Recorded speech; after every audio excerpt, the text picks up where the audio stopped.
அண்ணன் சொன்னாங்க, இப்ப பெண்களும் குடிக்க ஆரம்பிச்சிட்டாங்க. அயல் நாடுகளிலே பெண்கள் குடிக்கிறார்களே, என்னன்னா ஹெல்த் கான்சியஸ் இல்லாதவன் குடிக்கிறதுக்கும் ஹெல்த் கான்சியஸ் உள்ளவன் குடிக்கிறதுக்கும் வேறுபாடு இருக்கு. சோசியல் ட்ரிங்க் என்கிற பெயரில் குடிக்கிறவனுக்கும் குடி இல்லையே என்னால் இருக்க முடியாது என்கிற அளவுக்கு குடிக்கிறவனுக்கும் வேறுபாடு இருக்கிறது. ஏதோ மாதத்துல ஒரு நாள் அல்லது 2 நாள் அல்லது வாரத்துல ஒரு நாள் என்று ஒருவன் குடிப்பதை கூட தன் கட்டுப்பாட்டுக்குள்ளே வைத்திருக்க முடியும் என்றால் அவனுக்கு ஏற்கனவே ஒரு விழிப்புணர்வு இருக்கிறது என்று பொருள்.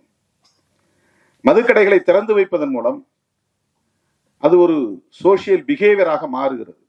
சமூகம் இப்ப அது ஒரு குற்ற உணர்வே இல்லை. முன்ன யாராவது பார்த்தா அவன் குடிகாரம் பாருன்னா அவனுக்கு ஒரு கூச்சமா இருக்கும். ஊர்ல ஒருத்தர் 2 பேர் தான் இருப்பான். இப்ப ஊர்ல 40 பேர் 50 பேர், அதனால யாருக்கும் எந்த குற்ற உணர்வும் கிடையாது. அது சாதாரணமாகிவிட்டது.